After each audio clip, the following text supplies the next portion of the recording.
Mayor Pugh, thanks for joining us this morning. Thank you for the invite. The next time we'll do this in Baltimore and make the we'd love mayor that. come we up can bring there. all these people to Baltimore. We'd love it. I'm your latest follower on Twitter as of about 15 seconds ago. Thank you. And you had this tweet, which I want to read to everyone. You said, "We are dedicated to transforming communities that have been underinvested in for decades. It's not what the city will look like in 2 or 3 years. It's what the city is going to look like for decades and for our children," Yes. which is very much the topic of today's forum in many ways. And so I'm interested in what your dashboard looks like when you're looking ahead and thinking, where can you as mayor with your allies make a difference in any substantial way with the Baltimore infrastructure scene? So let me begin by saying we've had some really horrific problems over the last few years that I've been mayor. When I think about streets collapsing, when I think about the CSX railroad that runs through the city, and a wall just recently collapsed on 26th Street, and then when I think about heavy rains and flooding floating down through the middle of streets and people feeling like they're almost living underwater, I said, this really begs the question, when are we going to fix and pay attention to the infrastructure of our city? And I have to say this to you, that I was in a conference almost a decade ago, and I talked it was a transportation conference, and we were talking about the needs of America, which I think was something like $3 trillion to fix the infrastructure of our country. That was over 10 years ago. Right. And bridges, and I said, how are we relaying this information? And someone said, well, we have a 2.5-minute video. I said, well, where are you going to play that? So my response was, here's how simple we should be communicating to America about the seriousness of the bridge problem that we have in our country, because we have one in our city that's going to cost about $150 million. 2.5 minutes. America's attention span is not that long. I said the commercial should be car coming, bridge collapses, car falls in. This could be you, America, fix your bridges. It's that simple. Right. So for me, it was, so how do you go about the business of fixing the infrastructure of your city? When I became mayor, one of the deals that was on my desk was to sell off garages in our city, and we could get some quick infusion of capital. Well, I had read the history of our city, and in 1972, we sold off our airport, Friendship Airport, for about $36 million. Can you imagine if we'd leased that airport and maintained ownership, what that would mean to Baltimore today? That's the Baltimore-Washington International Airport. Wow. And so I said, I'm not selling garages. I had read a book, I can't think of the complete title, but it was talking about how cities should look at its own city and look at the capital projects as investment opportunities. And so I didn't sell the garages, but I did lease them to the state, to a state agency that invests in cities, and was able to raise $80 million, pay off all the debt on the 3 garages, and then created an investment fund of about $52 million, and already another $20 million has come into that fund, which my goal is to raise $200 million a year every year for the next 5 years, to focus on neighborhoods and communities and infrastructure that has been underinvested in for decades. Wow. And so when you think about that, and you're finding and identifying these unique channels of investment capital to kind of bring in, one of the questions that I know you've been looking at the neighborhoods that have been neglected.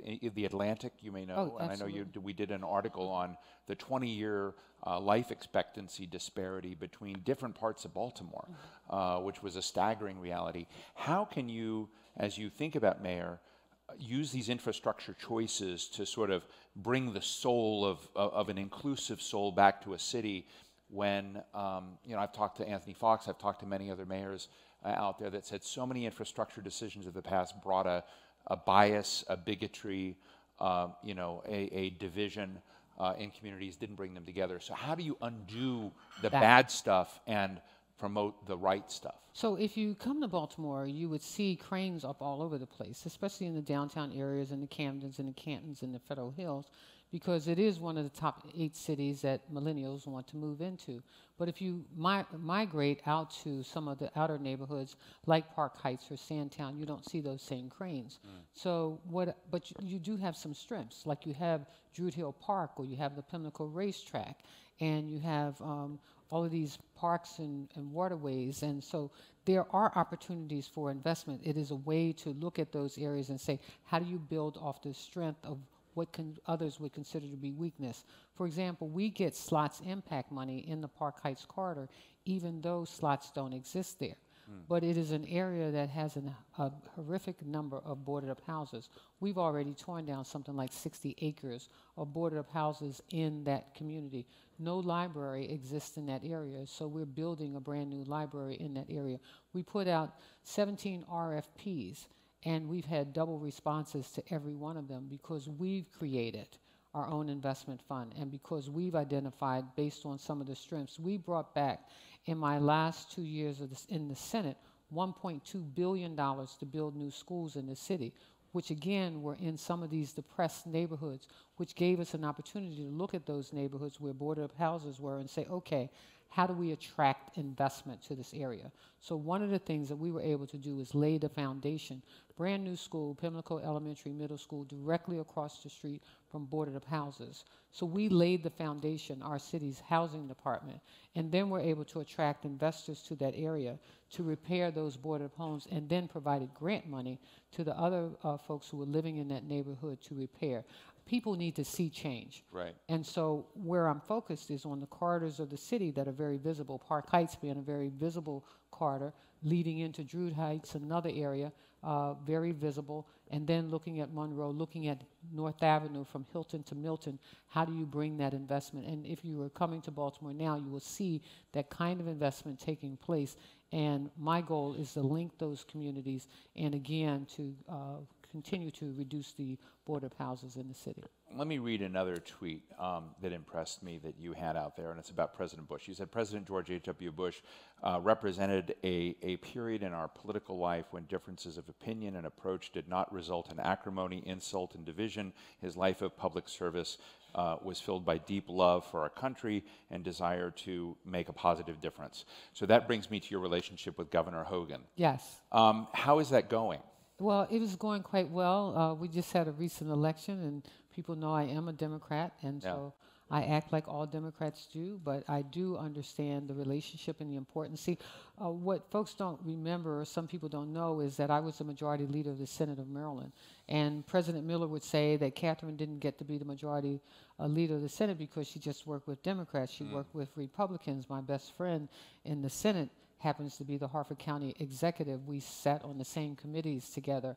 And it is how you develop these compromises and work together regardless of party. So it's a positive story. It's not an acrimonious story. I think it's a positive story. I think he used me in his ad, even though I was promoting the Democrat who was running for office, yes. Do you think the governor is underserving Baltimore in the way he's looked at certain transportation lines in sort of the Montgomery County area versus some of the lines that you think need to develop? Well, you know, there's no question in my mind that the Red Line was a real issue for Baltimore City. He came in right early in his administration and sent the $900 million back to Washington, D.C. that would have stimulated the investment that was needed to build the Red Line. I think part of that issue was what was the ABC plan, and I think we had only forwarded an A plan. There should be a B and a C plan because there wasn't total agreement in terms of the direction of the Red Line. But at the same time, when you think about the infrastructure and the transportation needs of Baltimore, a rapid transit system is absolutely essential for the citizens of Baltimore.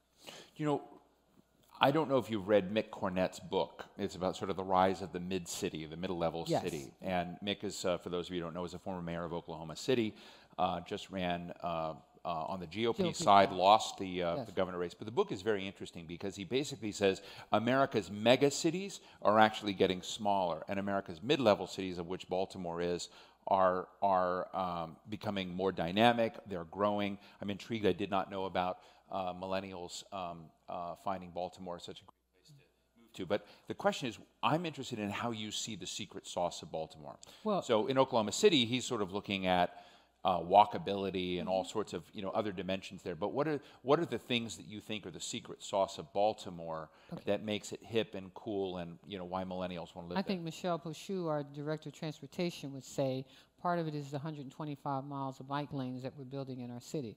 The other is making it a more walkable city and a more accessible city to transportation, and also making it more accessible to some of the great communities in the city. And that's what millennials are finding. That's why they like living in our downtown communities or our midtown communities, because they're so accessible. Those 125 miles of bike lanes that, you know, the 55-year-olds and plus don't find as happening as others do. I was talking to one of my staff people that is here with me, and he said, you know, we should take those bike lanes, we should use them for skateboarders, we should use them for power walkers, I said we should use them for the wheelchair riders as well, till we get people really acclimated to realizing that this is just another form and mode of transportation. The skateboarders, all of y'all, get on the bike lane. Let's make them happening. Let's have some bike races and bike lane running.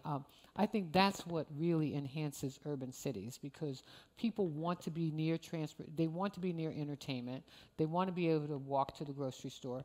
They want to be able to get to all of their needs quickly. And when you think about the infrastructure, and I'm not talking about the physical infrastructure, Right. I'm talking about the other things that surround the city, whether it's hospitals or colleges and universities. And I say one of the things that another thing that Baltimore doesn't get promoted as a college and university town. Baltimore City Community College is free in our city, but Johns Hopkins has a $1.9 billion investment by Bloomberg to make sure that young people who come to that university don't leave in debt.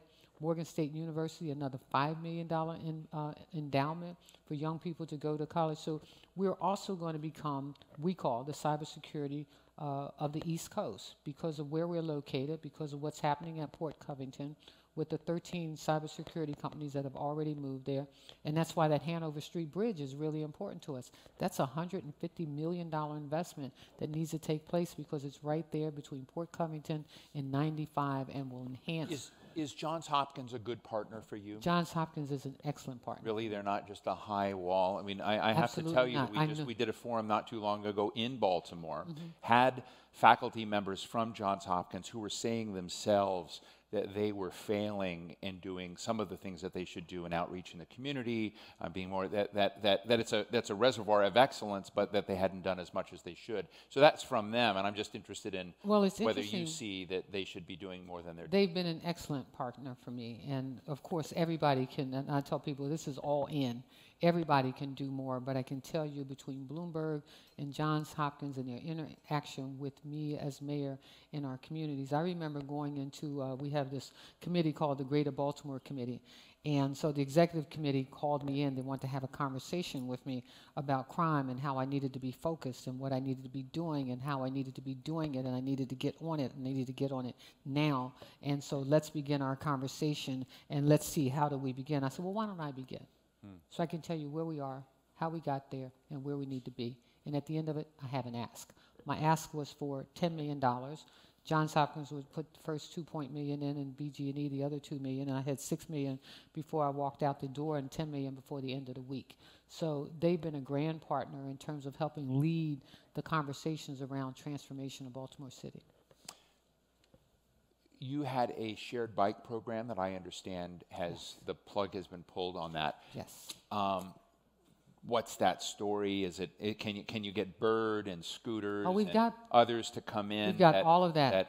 And so, I mean, I'm just sort of, I'm a shared bike user in D.C. I, do it if I'm traveling around the world and they have it, I try to always ride everybody's bikes. What are the economics of that? I mean, I know if I get on the bus here that taxpayers are paying for every bus ride. Are taxpayers paying for every bicycle ride? Is that, no, are the economics so crappy that it's hard to keep it going? In fact, with the Bird and scooter, we're earning some money from it, because thanks again to Michelle Pochou, our Department of Transportation, she sat down and negotiated with them, and so we're earning money off of Bird. And how is the scooter business? Oh my God, it's like swish, swish, swish, swish all over the city. The thing that we love about it is that it's just not in the downtown area. I was coming out of my street the other day, and boom, a Bird right on the corner, because they have the GPS tracking. Right. I'm Do riding. you ride Birds? I tried it. You tried it They once? won't even let me drive a car. EPU won't even let me drive a car. Is there video of this? There is actually video of me trying both of them. And I would never get on the day of election. They said, we got good news for you. You won. bad news, we need your keys. I'm like, really? But I have ridden the bird and I've ridden the scooter. But what I love... I'll meet you in Baltimore. We could go do a bird day. Yeah. Yeah. I have to ask them, will you all let me do that? But I've actually seen them in low-income neighborhoods, which is really cool. Right. I've seen young people on them. We did have an incident once where, you could pick them up, and I think children are getting it now. These things have to be motorized, and you need that credit card. I remember stopping a 14-year-old one day. He had picked one up, and I said, rolled the window. I said, where are you going?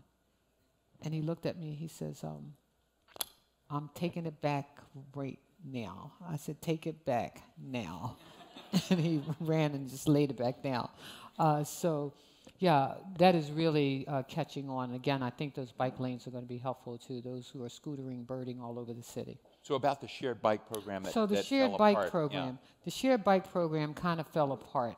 But I think one of our companies, either Bird, is bringing shared biking back to Baltimore. So we're working on that. Oh, that's great. So we'll be able to bike around the city. I love the shared bike I think they'll program. let me do that. Yeah, okay, that's great. Well, I hope they do.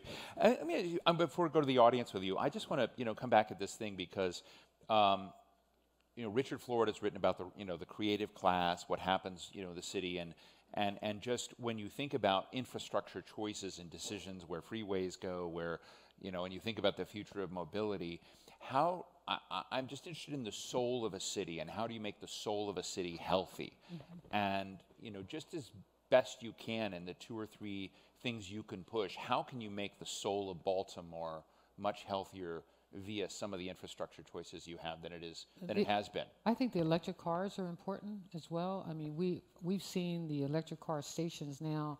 I have one on the way home right at Druid Hill Park, and every time I go by there are 3 or 4 cars stopping there to be filled up. We have a station. Do you have enough of those charging stations in the city? We have them almost everywhere. They're not hard to get to. They're in locations that are very convenient to folks. They're in parks. They're in right outside of City Hall. There's one.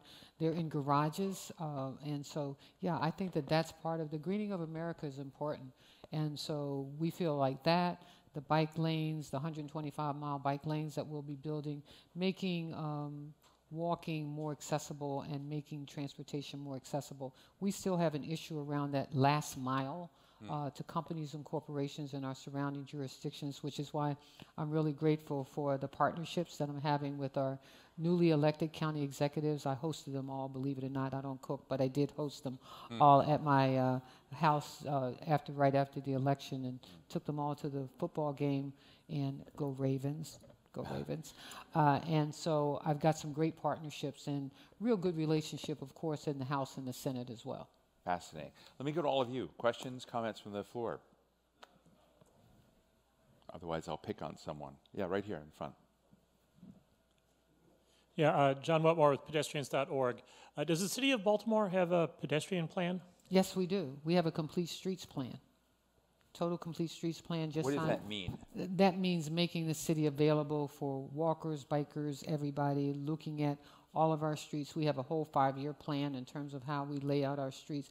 I was teasing the other day. I said, we've gone from horse and carriages to cars, and now to bikes and walkers and everyone. And so people who live in inner city neighborhoods and communities and in downtown want to be able to move around the city in a very complete and way. And so we're trying to make it as easy as possible. And so we're taking a look at almost every street in Baltimore to see how we make it accessible for our pedestrians. Is there a city out there that you look at as one that's wrestled with a lot of the problems that you are dealing with now, that you thought got it right, that you're taking some of the practices that they had and using? Is there, I hate to say it, but is there a city you're envious of? No, I'm only joking. Let me just say I'm part of 36 cities around the world, part of the Bloomberg City team. Right. And I think we were the first class of mayors from around the country that got to share different ideas and things that we're doing. And there are some cities, I think, that are doing it really well. And I think Denver was one of the first cities that I went to where I saw the circular where you could just jump on and just, this was a Democratic convention, I think maybe 12 years ago, 8 or 12 years ago, you could just jump on. I said, wow, how does that work? And we do have the circular in Baltimore. And now what we're trying to do with the circular, because we have a network of circulars, you've got the Johns Hopkins University, you've got all the colleges and universities with circulars. And I said we ought to really create a system that works for everybody and probably will end up being less costly if we work together. And so we're having meetings around that as well. Other questions, comments? Yes, over here. Good morning. And good morning. Anita Kozart with PolicyLink. I was wondering if you could comment a little bit on the connections between infrastructure and transportation and workforce development. Baltimore, like lots of cities, has challenges as it relates to income disparities and workforce disparities across race. What's unique about Baltimore and some of the things that you're leading that really helps to leverage infrastructure investment to close some of those gaps in workforce and income? Great question. Thank So you. I think one of the issues for us is how we're training and retooling, because the opportunities and jobs are there. When you think about us becoming a cybersecurity city of the East Coast, or you think about the healthcare fields, and the colleges and universities that exist in Baltimore. The question for us becomes, how are you retooling your workforce, and then how are you educating your young people to meet the needs of the workforce of the future? And so for us, it begins with coding in the schools, in the elementary school, making Baltimore City Community College free so that our young people don't have to worry about how they can get to college. And when we did that, when we made Baltimore City Community College free, Coppin State University immediately said, if you finish your 2 years here, you can come here for free. So education certainly is not an issue, but preparing our young people at their earliest age is important. And then one of the other things, and I said this early on in my administration, was that we have people out there who just can't figure out how to maneuver to the workforce. And so we created mobile units. The library system was the first one to do it. And so I've gotten another unit out there going to neighborhoods, going to communities, and every day somebody is walking in a neighborhood, in a community. There are groups of people to say, look, we have jobs. We've created the 1 day's work for 1 day's pay, because we know that we have 10,000 individuals coming back to our city from the prison system, and so we have a responsibility to help train them as well. In fact, Congressman Clemons and myself are having a conversation in the next 2 to 3 weeks with young people in our city to talk about how, in fact, what do we need to do to make sure that they're getting to where they need to go. We created the first ever jobs fair for young people coming out of high school, so we're doing that and working with the school system to sort of track where our young people are every day. But again, we have the Office of Employment Development. This summer, I put 9,000 young people to work by raising $20 million through the private sector. So we're working to get those things done. But at the same time, homelessness, unemployment, drug addiction, crime, all of those things are impacting our workforce. And so how we reach those people on a daily basis is our responsibility as a city, and we're working on that. Just to wrap up, I love hearing about all the things that you have planned. I've spent a lot of time in Baltimore, actually, so I'm hopeful. When you're running a city, part of it, you're not going to fix all the problems. You've got to get the tilt right, and it's like the stock market. Power or success is a function of future expectations. And so, as you look at that, can you just tell us, in your time that you have left, what are the biggest things you're going to do to sort of turn impressions of Baltimore around? Reducing violence has to be the #1 priority for the city. We're trending downward in every single category, not as fast as I would like to see it, but we'll get there. Bringing in a new police chief, I think, is important, who understands that we're under a consent decree, but community engagement and constitutional policing is important. Rebuilding the infrastructure of our city and investing in neighborhoods and communities that have been underinvested in for decades, and making that connection from cradle to college to opportunities or jobs. All of that is priority for me. Quality of life for Baltimore is important, because that's what attracts people. Public safety and great education. Ladies and gentlemen, Baltimore Mayor Catherine Pugh, thank you so much. Thank you.